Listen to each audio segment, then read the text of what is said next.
Hello, my dear student. My name is Virpal Kaur. Today I am going to explain chapter 5th of class 9th introduction of this chapter Euclid's geometry.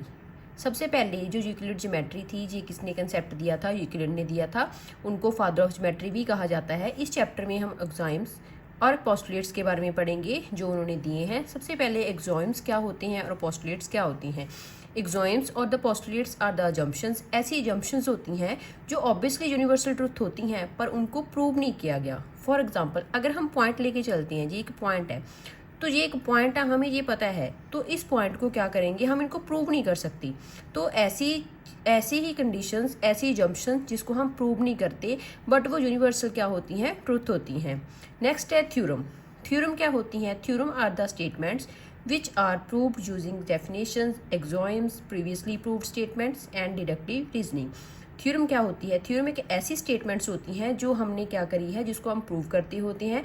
Means कि उनकी कोई definition होएगी, proper definition होएगी जिसमें हम एक्सॉइम्स choose करेंगे या फिर जो भी हमने प्रीवियसली स्टेटमेंट यूज़ करी हैं उनको यूज़ करके हम थ्योरम को प्रूव करेंगे। और साथ में हम यूज़ करेंगे डिडक्टिव रीजनिंग। डिडक्टिव रीजनिंग मतलब हम वहाँ पे कैलकुलेशन वगैरह करते हैं, कैलकुलेशन करेंगे तो क्या होता है वो, उसको हम कहते हैं थ्योरम। अब हम पढ़ेंगे डेफिनेशंस। डेफिनेशन इस चैप्टर में हमें डेफिनेशंस गिवन है, 7 डेफिनेशंस हैं जिसको हम एक्सप्लेन करेंगे।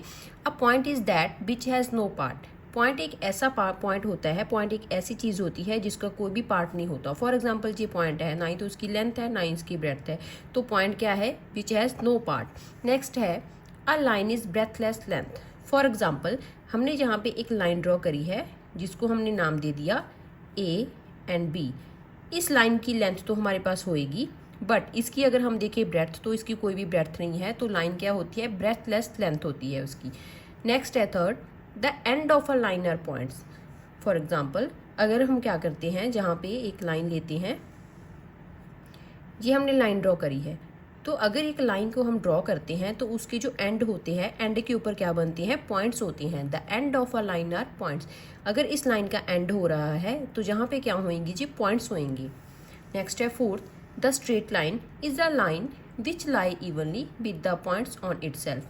स्ट्रेट लाइन, स्ट्रेट लाइन अगर हम जहाँ पे ड्रॉ करते हैं, आप ऐसे भी ड्रॉ कर सकते हो। स्ट्रेट लाइन है एक ऐसी लाइन होती है जो क्या कर देती होती है, इसके ऊपर क्या होती हैं, सारी लाइन के ऊपर पॉइंट्स लाई करते होते हैं। तो स्ट्रेट लाइन एक ऐसी लाइन होगी जिसके ऊपर क्या होते हैं, काफ़ी सारे पॉइंट्स होते हैं, तो जहाँ पे क्या होंगी? इन्फाइनेटली मैनी पॉइंट्स होंगी। नेक्स्ट है a surface is that which has length and breadth only. For example, हमने ये क्या ले रखा है, एक टेबल ले रखा है, तो उसका फ्रंट वाला पार्ट है जिसको हम क्या कहेंगे? सरफेस कहेंगे। सरफेस क्या होता है? जिसकी लेंथ भी होती है और जिसकी ब्रेड्थ भी होती है। अगर हम क्या कर रहे हैं, टॉप पार्ट ले रहे हैं, टॉप सरफेस ले रहे हैं, तो ये उसकी लेंथ होएगी और ये उसकी ब्रेड्थ होएगी। तो सरफेस एक ऐसा पार्ट होता है जिसकी लेंथ और ब्रेड्थ होती है। नेक्स्ट है the edge of a surface as line. जो कोई भी अगर आपके पास सरफेस है, फॉर एग्जाम्पल ये वाला सरफेस हम लेके चल रहे हैं, तो जहाँ पे अगर ये सरफेस है तो इसके जो एज होंगी, जो कॉर्नर होंगे, वो क्या होते हैं? लाइन के साथ ज्वाइन करे जाते हैं। तो मीन्स के चाहे जितने भी इसके एजेस होंगे वो सारे क्या होंगे? लाइंस के साथ कनेक्ट करे जाती हैं। नेक्स्ट है a plane surface is a surface. Plane surface, अगर हम इसी सरफेस को लेके चल रहे हैं, plane surface is a surface which lie evenly with the straight lines on itself. Plane surface ऐसा सरफेस होता है जिसके ऊपर क्या होती हैं? नंबर ऑफ लाइंस होती हैं, इवनली वो प्लेस करी जाती हैं। मीन्स कि इसके ऊपर काफ़ी होंगी, काफ़ी ज़्यादा लाइंस प्लेस करी जाएंगी। अब plane surface is a surface which lie evenly with the straight line on itself. तो इसके ऊपर क्या होंगी? इवनली स्ट्रेट लाइंस प्लेस करी जाएंगी।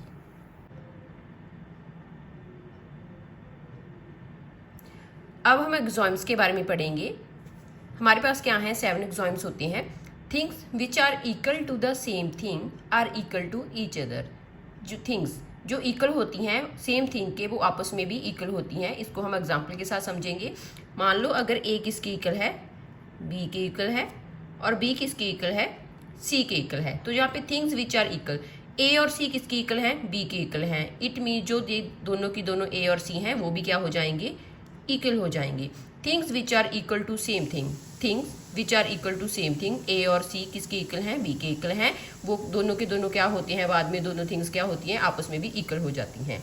नेक्स्ट एग्जाम्स है हमारा if equals are added to equals the wholes are equal. अगर आप इक्वल में क्या करते हो, इक्वल्स ऐड करते हो, तो जो उसका आंसर आता है, होल आता है, वो भी इक्वल होता है। इसको भी हम एग्जांपल के साथ समझेंगे। मान लो हमारे पास नंबर है 8 और इधर भी 8 है, क्योंकि हम बात कर रहे हैं इक्वल्स की, तो 8 8 के इक्वल होता है। तो अगर हम यहाँ पे क्या कर रहे हैं, इस साइड भी इक्वल 2 ऐड कर रहे हैं और इस साइड भी 2 ऐड कर रहे हैं, तो हमारा आंसर आएगा 10 इक्वल्स टू 10।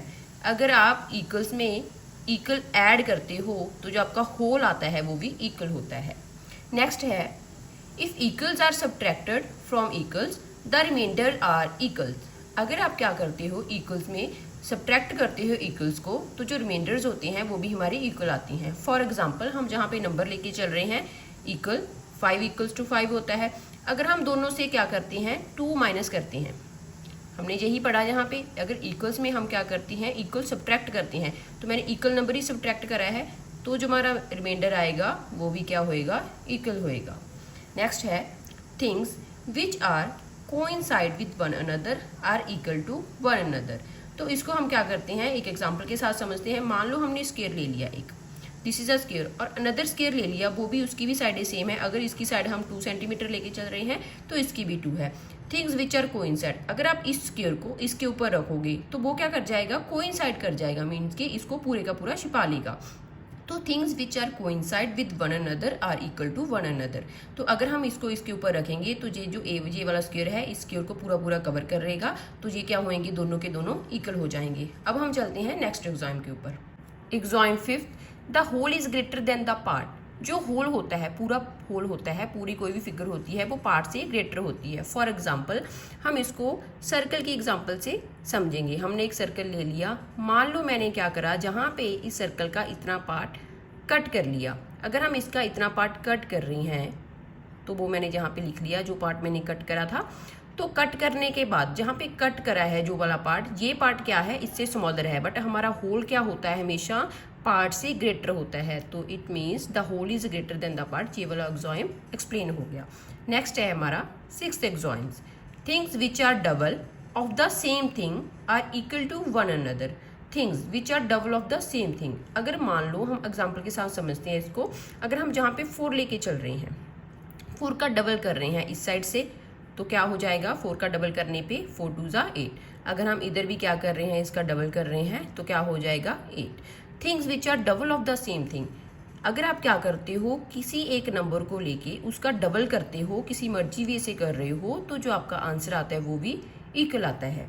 नेक्स्ट हमारा 7th axiom, things which are halves of the same thing are equal to one another. For example हमने एक स्क्वायर ले रखा है, जहाँ पे अगर आप स्क्वायर को क्या कर दीजिए, पूरा होल पार्ट है, बट मैंने इसको बीच में से डिवाइड कर दिया, तो जहाँ पे कितना कितना पार्ट रहा, हाफ और हाफ। और जी इसको कट करने के बाद इसके दोनों के दोनों पार्ट्स क्या होंगे, इक्वल होंगे, मीन्स के हाफ क्या होती है इनके, things which are half of the same thing. अगर आप क्या करते हो, किसी भी फिगर का हाफ करते हो, तो बाद में जो पार्ट आती हैं वो भी क्या होती हैं, इक्वल होती हैं। हम सर्कल की एग्जांपल भी जहाँ से ले सकते हैं। सर्कल हमने ले लिया और हमने इसको क्या कर दिया, बीच में से डिवाइड कर दिया, तो जहाँ पे जो हाफ होंगे, ये दोनों के दोनों क्या होंगे, सेम होंगे। अब हम यूक्लिड के पोस्टुलेट्स पढ़ेंगे। हमारे पास यहाँ पे 5 पोस्टुलेट्स हैं। सबसे फर्स्ट है, given 2 distinct points there is a unique line that pass through them. हम इसको एग्जांपल के साथ समझेंगे। अगर हम क्या कर रहे हैं, 2 पॉइंट्स ले रहे हैं, डिफरेंट पॉइंट्स, इसको हमने नाम दे दिया ए और इसको नाम दे दिया बी, तो उनमें से क्या होएगी, एक यूनिक लाइन पास करेगी। अगर हम क्या कर रहे हैं, इसके बाद अगर हम मतलब एक और पॉइंट लेके चल रहे हैं कि जहाँ पे हम एक लाइन पास कराने की कोशिश कर रहे हैं, वो लाइन सिर्फ ए से पास करेगी, बट इन दोनों से पास नहीं करेगी। It means given 2 distinct point में से सिर्फ एक यूनिक लाइन ही पास हो सकती है। नेक्स्ट है हमारा 2nd postulate, a terminated line can be produced indefinitely. हम क्या कर सकते हैं, एक टर्मिनेटेड लाइन को बोथ एंड से प्रोड्यूस कर सकते हैं। टर्मिनेटेड लाइन होती है जिसके एंड पॉइंट्स होते हैं, इसको हमने ए और बी मान लिया, इसको हम दोनों साइड प्रोड्यूस कर सकते हैं। नेक्स्ट है 3rd, a circle can be drawn with any centre and any radius. For example हमने जहाँ पे क्या करा है, एक सर्कल ले लिया, उसको हमने मतलब कंपास के साथ हम सर्कल ड्रॉ करते होते हैं, हमने कोई भी एक रेडियस लेके सर्कल ड्रॉ कर लिया। अगर हमने जहाँ पे सर्कल ड्रॉ कर लिया, उसके बाद a circle can be drawn with any centre any radius. अगर हम जहाँ पे क्या कर रहे हैं, यहाँ से रख के एक सर्कल ड्रॉ कर रहे हैं, हम जहाँ पे दोबारा कंपास रख के और रेडियस का और सर्कल भी ड्रॉ कर सकते हैं। मीन्स कि हम एक सेंटर से नंबर ऑफ सर्कल ड्रॉ कर सकते हैं। Fourth postulate, all right angles are equal to one another. हमें पता है कि जो राइट एंगल्स होते हैं वो 90 डिग्री का एंगल होता है। तो अगर हम जहाँ पे 90 डिग्री का एंगल ड्रॉ करते हैं, 90 डिग्री, ऑल राइट एंगल्स, हमने जहाँ पे एक और राइट एंगल ड्रॉ कर रखा है 90 डिग्री, तो इट मीन्स ये क्या होते हैं, और राइट एंगल्स क्या होते हैं, एक दूसरे के इक्वल होते हैं। अगर जहाँ पे 90 है तो ये भी 90 है। हम ड्रॉ उसको किसी भी वे से कर सकते हैं, पर राइट एंगल्स क्या होंगे, हमेशा इक्वल होंगे।